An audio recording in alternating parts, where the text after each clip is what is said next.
할렐루야. 감사의 기절을 주신 하나님을 찬양합니다. 감사의 기절을 통해서 다시 한번 감사를 생각하며 감사할 수 있는 믿음을 주신 하나님께 모든 영광을 돌려드립니다. 우리는 지난 주일 추수감사절 지켰습니다. 오후에는 감사 찬양 축제의 시간도 가졌습니다. 이제 오늘은요, 이번 주일이 절기의 변화가 일어나는 주일입니다. 교회의 달력으로 교회력으로 절기가 바뀌어지는데 오늘이 성령 강림 후 마지막 주입니다. 우리가 성령 강림절을 언제 맞이했냐면 5월달쯤 맞이했거든요. 5월달쯤 4월 부활절, 5월달 성령 강림절 이렇게 맞이했고요. 성령 강림절이 되어지는 그게 전부 1주, 2주, 3주 해가지고 지난주가 23주, 성령 강림 후 23주, 그리고 오늘이 성령 강림 후 마지막 주. 이 성령 강림 절기에는 강단의 색깔이 뭐였냐면 녹색이에요. 녹색은 뭐다? 녹색은 성장을 상징하는 거예요. 성령 충만히 받아가지고 이제는 그리스도인으로서 능력 있게 힘 있게 성장하고 성숙하라 라고 하는 뜻을 가지고 녹색이었거든요. 근데 오늘은 강단의 색이 흰색. 왜냐? 절기가 바뀔 때에 항상 흰색이 그 가운데 끼어 들어옵니다. 그래서 오늘은 성령 강림은 마지막 주이기 때문에 강단의 색깔이 흰색, 그리고 이제는 흰색이라는 것은 다음 주가 색깔이 바뀐다, 이거를 사인으로 알려주는 거예요. 다음 주는 색깔이 뭐다? 보라색이다 라고 하는 거죠. 그 보라색이 되어지는 다음 주부터는 우리 주님의 오심의 계절, 주님의 오심을 기다리는 대림절이 이제 시작이 되어지는 것이라고 하는 것, 오늘 바로 그러한 주일이 됩니다. 자, 오늘 11월 네 번째 주일이고요. 오늘 함께 나눌 말씀의 제목은 믿음의 길 감사 세 번째 시간입니다. 우리는 감사의 계절을 맞이하면서 지금 믿음의 길 감사라고 하는 주제로 계속 말씀을 생각해 보고 있었거든요. 오늘 세 번째 시간인데 첫 번째 시간은요, 어떤 거였냐면 믿음의 길을 감사로 걸어갔던 구약의 한 인물을 살펴봤습니다. 그 사람이 요셉이었습니다. 이 요셉은 그의 일생이 아주 분명하게 탁탁 구분이 됩니다. 첫 번째의 삶은 양지의 삶, 즉 채색 옷을 입고 아버지의 사랑을 독차지하고 왕자와 같은 그런 가정에서의 삶을 누렸던 양지의 삶을 살았지만 그 양지의 삶에서 한순간에 음지의 삶으로 떨어져서, 그래서 은20에 팔려가지고 형들에게 배반당해서 팔려가지고 그래서 노예로 팔리고 그 애굽에까지 끌려가고 노예가 되어지고 거기서 또 억울하게 감옥살이까지 하고, 그렇게 되어지는 이 음지의 아주 깊은 음지의 삶을, 그럼에도 불구하고 이 요셉은요, 조금도 하나님을 원망했다, 불평했다, 자기를 저주했다, 이러한 이야기가 하나도 없어요. 그건 뭐냐? 오직 하나님을 바라보는 믿음의 사람이었다라고 하는 거죠. 하나님을 바라보는 이 믿음, 그러기 때문에 이 믿음의 삶으로 하나님이 그를 역전시켜 주셔가지고 한순간에 다시금 영광의 삶으로 이끌어 주셨다라고 하는 것, 우리가 함께 보았던 거죠. 그리고 지난 주일에는 추수감사절이었습니다. 이 추수감사절에 우리가 보았던 말씀은 이 추수감사절의 기원이 어떻게 되었느냐라고 하는 것입니다.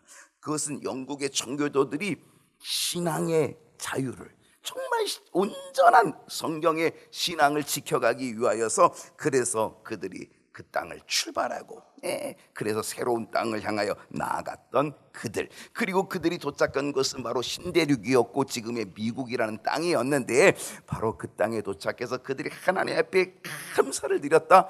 몇 가지 감사? 7가지 감사의 기도의 제목을 가지고 하나님 앞에 감사로 드렸다라고 하는 거죠. 비록 첫 겨울에 102명 중에 40여 명, 절반 가까운 사람이 첫 겨울을 넘기지 못하고 다 죽었지만, 그러나 그들이 씨를 뿌리고 초수하게 은혜를 하나님 앞에 그 첫 수확이 그리 풍성하진 않았지만 어설픈 추수였지만 그러나 그것을 가지고 첫 수확이라 하나님 앞에 감사의 축제로 올려드린 바로 그날이 뭐다? 첫 추수감사절. 그게 바로 첫 추수감사절이 되어서 지금도 이 추수감사절이 계속 지탱하고 있다라고 하는 것이죠.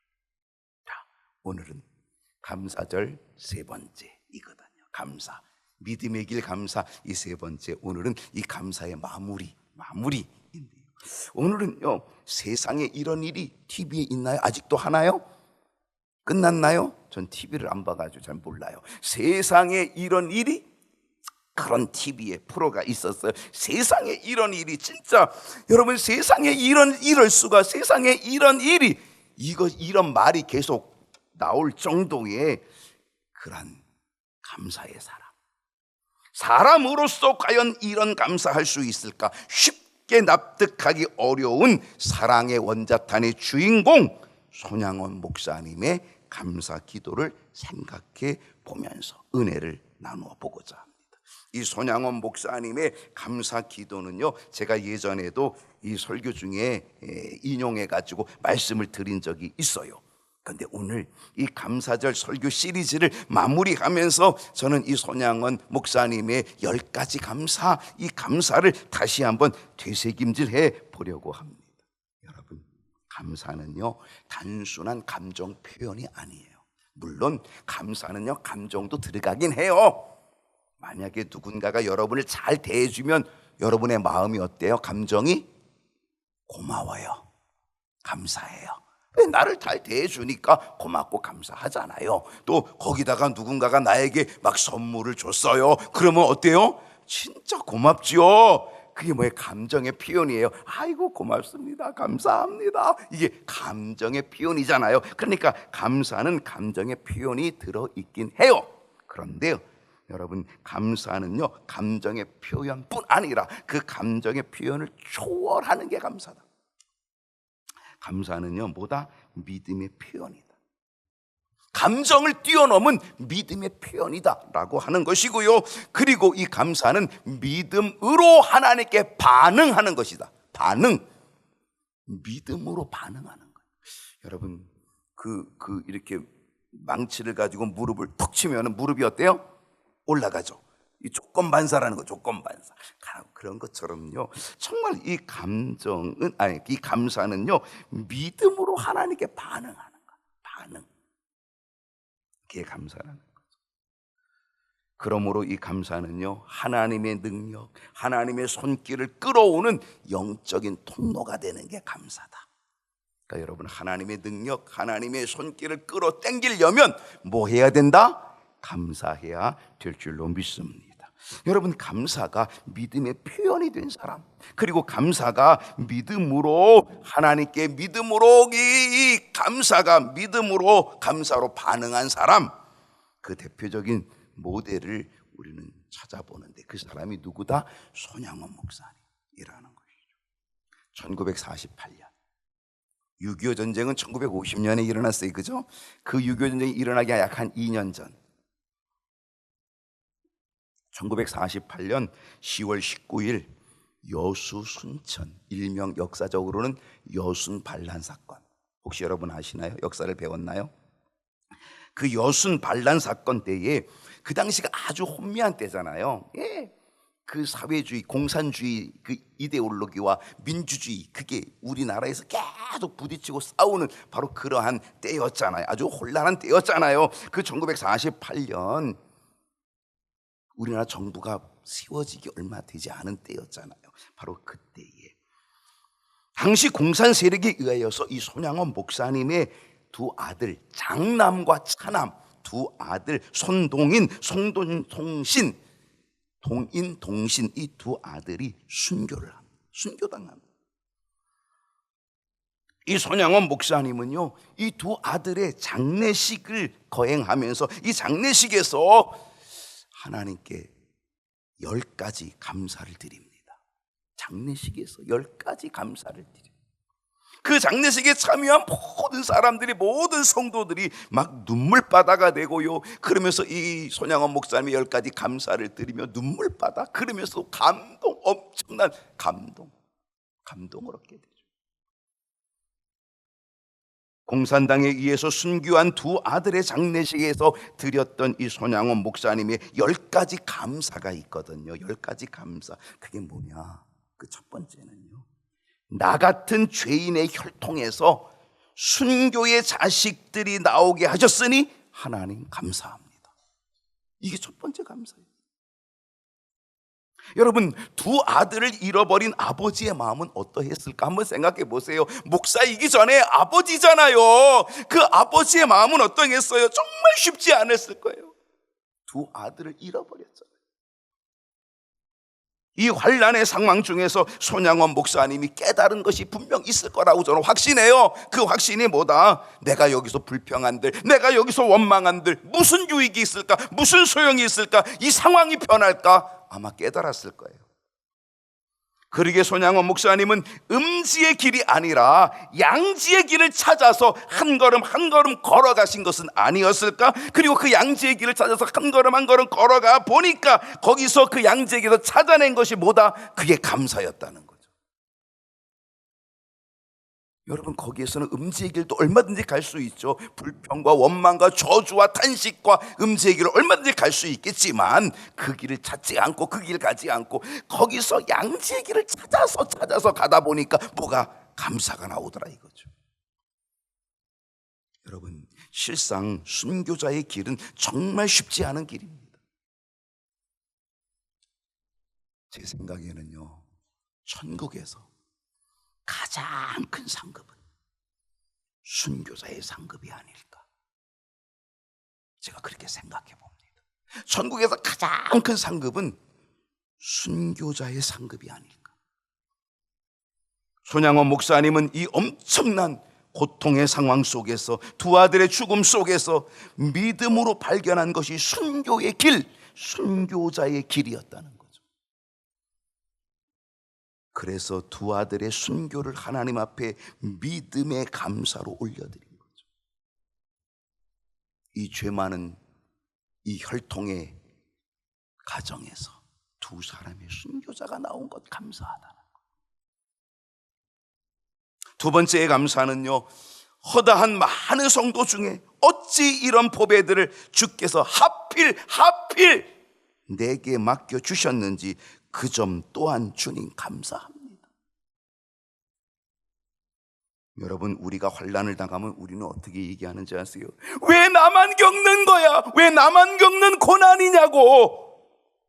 왜 하필 우리 집이야? 왜 하필 나야? 이 수많은 사람 중에 왜 하필 나냐 말이야. 이렇게 우리는 보통 생각하거든요. 근데 손양원 목사님은요, 사실 하필이란 말을 쓰긴 썼어요. 그런데요, 어찌 이 보배들을, 어찌 이 순교자가 될 이 보배들을 하필 그 많은 사람 중에 내게 주셨는지 이 점 또한 주님께 감사합니다. 이렇게 고백했다는 거예요. 왜 하필 나야? 이것이 아니고 수많은 성도 중에 하필 나에게 맡겨주셨는지 감사합니다. 그렇게 고백했다는 거예요.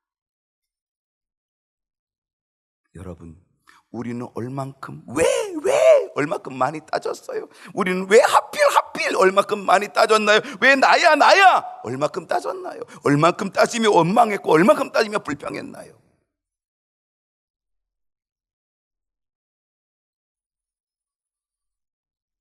하필 내게 맡겨주셨는지, 이런 보배들을 왜 하필 나에게 맡겨주셨는지 그 점 또한 감사합니다. 이렇게 고백했다.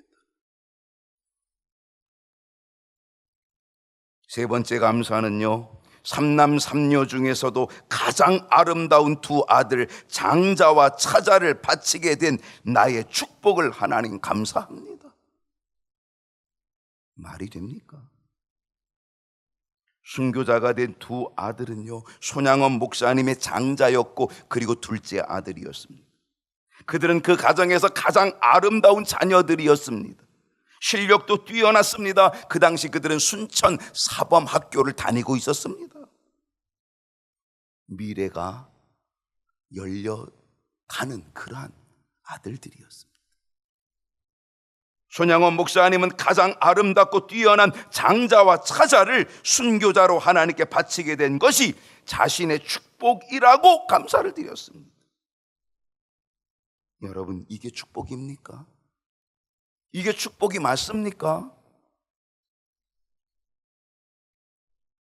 손양원 목사님께서 바라본 이 축복이라고 하는 것은요, 이건 세상의 눈으로 바라볼 수 있는 것이 절대 아니었다는 거죠. 잠시 세상에 사는 우리의 일생, 우리의 70이요 80이라고 하는 이 70, 80년의 삶이 아니라 손양원 목사님이 바라본 것은 영생의 삶, 영원한 삶에 대한 믿음의 소망으로, 그래서 그것을 축복이라고 고백했다는 거죠.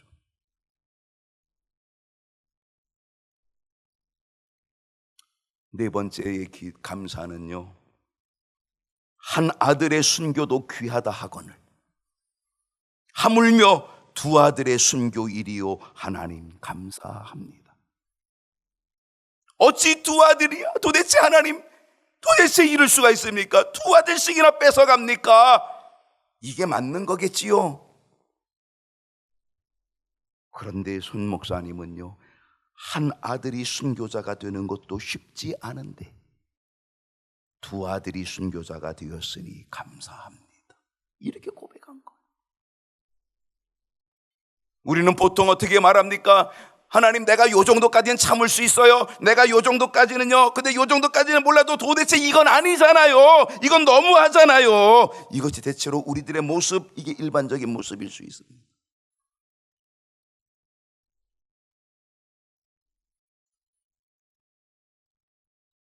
한 아들의 순교도 귀하다 하거들 하물며 두 아들의 순교이리요. 그러면서 하나님 감사합니다, 그렇게 고백하는 거예요. 다섯 번째의 감사는요, 예수 믿다가 누워 죽는 것도 큰 복이라 하거늘 하물며 전도하다 총살 순교 당함이리요 하나님 감사합니다.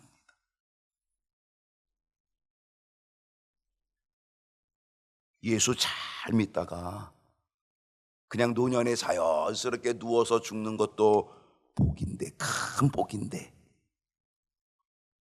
두 아들은 전도하다가 총살 순교당하였으니 더욱 큰 복이라고 믿고 감사를 드린 거예요. 아마도 손양원 목사님은 마태복음 5장에 예수님의 산상설교의 말씀을 기억하고 있었던 것 같아요. 마태복음 5장 11절을 보니까 나로 말미암아 너희를 욕하고 너희를 핍박하고 박해하고 너희에게 거짓으로 너희를 거스려서 너희에게 모든 악한 말을 할 때에는 너희에게 뭐가 있나니? 복이 있나니. 나로 인하여 욕을 먹고 나를 인하여 핍박을 당하고 나를 인하여 너희를 악한 말을 하면서 너희들을 괴롭힐 때에 너희들 그때 복이 있다. 12절 말씀 보면은요, 기뻐하고 즐거워하라, 하늘에서 너희의 상이 큼이라. 할렐루야. 하늘에서 너희의 상이 큼이라. 너희 전에 있던 선지자들도 이같이 박해하였다. 그들도 이런 핍박을 받았다. 아마 손양원 목사님은 이 예수님의 말씀, 이 산상설교, 이 예수님의 말씀을 굳게 붙잡고 믿음으로 감사의 고백을 드렸을 것이라고 그렇게 생각을 합니다. 여섯 번째 감사는요, 미국 유학 가려고 준비하던 내 아들, 미국보다 더 좋은 천국에 갔으니 내 마음이 안심되어 하나님 감사합니다. 손양원 목사님의 장자 동인 둘째 아들 동신은요, 유능한 아들이었습니다. 뛰어났기 때문에 미국 유학을 준비하고 있었습니다. 그들은 순천 사범학교를 다니고 있었습니다. 그래서 장래가 촉망됩니다. 그래가지고 미국 유학을 준비하고 있었습니다. 그런데 미국이 아니라 천국으로 갔다는 거예요. 같은 국인데 국이 달라요. 미국이 아니고 천국 같아요. 손양호 목사님 뭐라 그러는지 아세요? 미국보다 더 좋은 천국이라고 말씀하셨어요. 미국보다 더 좋은 천국. 여러분, 옛날에 우스갯소리로요, 천당 아래 뭐라 그래요? 천당 아래 분당. 분당이 그렇게 좋대요. 천당 아래 분당이래요. 또 다 분당으로 이사 갈래라 또. 그런데 손양원 목사님의 말에 의하면 미국 위에 천국. 할렐루야. 미국 위에 천국. 그러면서 손양원 목사님이 뭐라 그랬냐면요, 미국보다 더 좋은 천국에 갔으니 내 마음이 안심되어 감사하다 그랬어요. 만약에 두 아들을 미국에 보냈으면요, 안심이 잘 안 되나 봐요. 미국에 두 아들을 보냈으면요, 염려, 걱정, 뒷바라지, 골치 아픈 일들이 더 많았겠지요. 그런데 미국이 아닌 천국으로 갔으니 오히려 내 마음이 안심된다. 그래서 내 마음 안심되어 감사하다.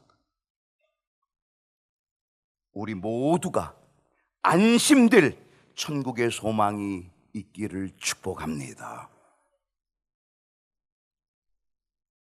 7번째 감사는요, 나의 사랑하는 두 아들을 총살한 원수를 회개시켜 내 아들 삼고자 하는 사랑의 마음을 주신 하나님 감사합니다.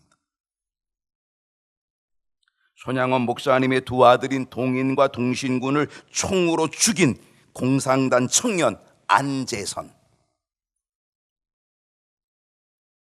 이 안재선이 붙잡혔습니다. 그리고 사형 선고를 받습니다. 사형 선고하고 그냥 바로 사형 집행하려고 했습니다.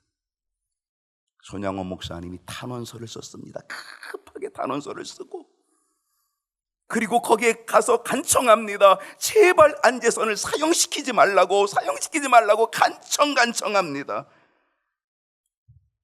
결국은 이 손양원 목사님의 탄원서와 간청으로 인하여서 이 안재선은 사형을 면하게 됩니다. 그리고 끝내 이 안재선에게 전도해가지고 그를 회개시키고 자기 양아들로 받아들입니다.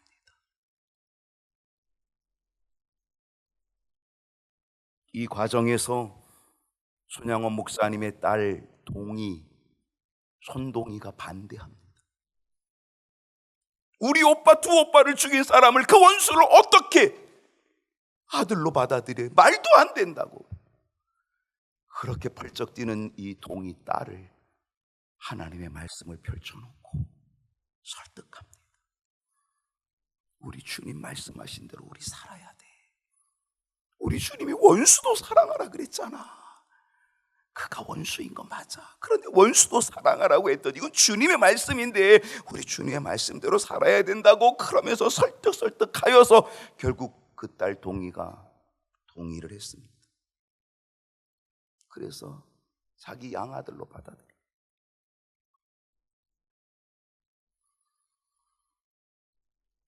그리고 이 안재선의 아들이 목사가 됩니다.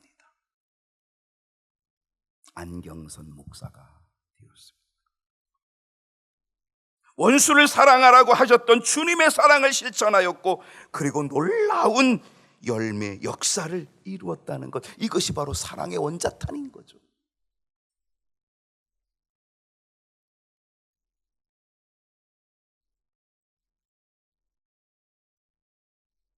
사랑할 수 없는 사람이 혹시 있습니까? 사랑하지 못할 사람이 혹시 있습니까? 깊이 우리가 생각해 봐야 될 것입니다. 8번째 감사는요, 내 두 아들의 순교로 말미암아 무수한 천국의 아들들이 생길 것이 믿어지니 우리 하나님 감사합니다. 내 두 아들의 이 죽음이 하나님의 미랄이 되어서 많은 구원의 열매가 맺을 것을 기대하니까 감사하다. 손양원 목사님의 두 아들의 이 순교로 인하여 얼마나 많은 사람들이 감동을 받는지, 얼마나 많은 사람들이 믿음을 갖는지, 지금도 이 사랑의 원자탄이 되어서 지금도 우리에게 믿음과 감동의 열매를 맺게 하고 있다는 거죠. 아홉 번째 감사는요, 이 같은 역경 중에도 위에 8가지의 감사의 진리와 하나님 사랑을 찾는 기쁜 마음, 그리고 여유 있는 믿음을 주신 우리 주 예수 그리스도께 감사합니다. 손 목사님은요, 누구도 따라하기 쉽지 않은 믿음의 사람이었습니다. 그런데 그분도요, 자기가 당하고 있는 이 환경을 역경이라 그랬어요. 역경. 이 같은 역경, 감사를 드리고 있지만 그것을 분명 역경이라고 그는 이야기하고 있어요. 그 역경 중에서도 그가 하나님을 찾는 마음, 그 역경 중에도 믿음을 주심을 감사하고 있었던 거죠. 10번째 감사는요, 이렇듯 과분한 축복을 누리게 되는 것을 감사합니다.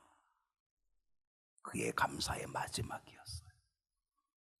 손양원 목사님은 이것을요, 과분한 축복이라고 얘기했어요. 이 10가지의 감사가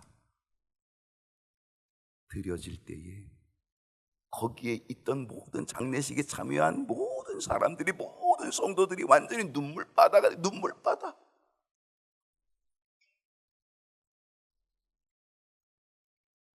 장례 예배는 눈물바다 이루었지만 손양원 목사님이 힘차게 불렀던 찬송이 있었어요. 영광일세, 영광일세, 내가 누릴 영광일세, 은혜로 주 얼굴 배옵나니, 지극한 영광, 내 영광일세.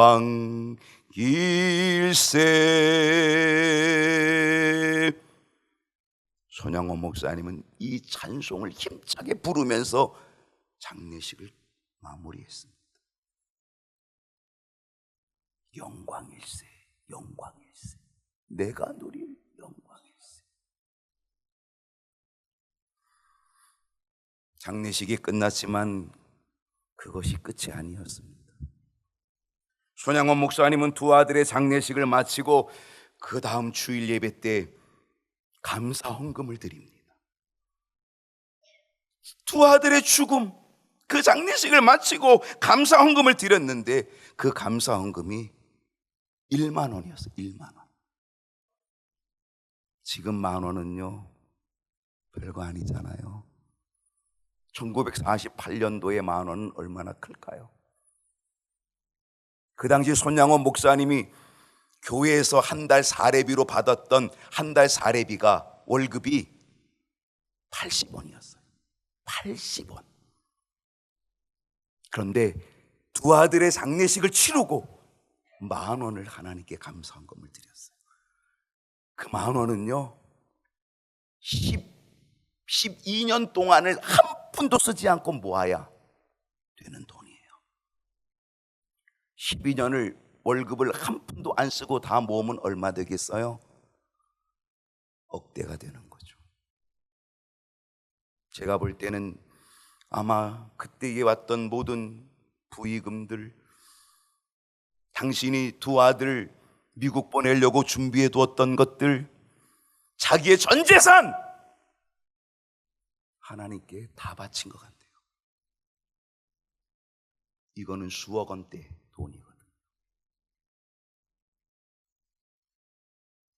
그때 드렸던 감사헌금 봉투가 지금도 여수에 가면 손양원 목사님 기념관에 보관돼 있어요. 감사헌금 봉투가. 예전에 우리 교회에서 그 여수에 국내 성지순례를 가본 적이 있어요.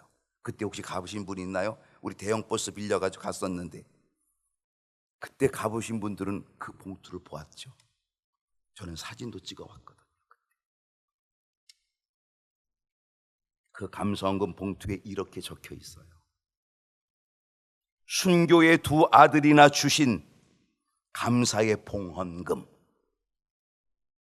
1금 1만 원, 순교자의 부 손양원 목사, 이렇게 쓰여 있어요. 손양원 목사님의 감사는 가짜가 아니에요.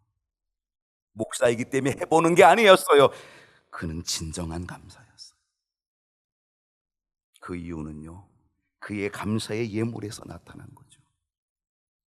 마태복음 6장 21절을 보니까 내 보물 있는 그곳에는 내 마음도 있느니라. 자기 전 재산을 하나님께 감사로 올려드리면서 그것이 진정한 그의 감사였다는 것이 거기에 들어 있었던 거죠.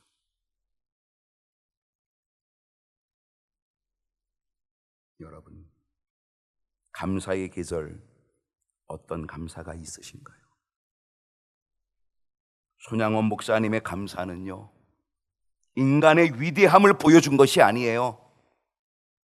손양원 목사님의 감사는요, 주님을 바라보는 믿음의 위대함을 보여준 거예요. 믿음의 위대함. 우리 모두가 손양원 목사님 그분처럼 할 수는 없어요. 그러나 우리도 조금씩 감사를 배울 수는 있어요.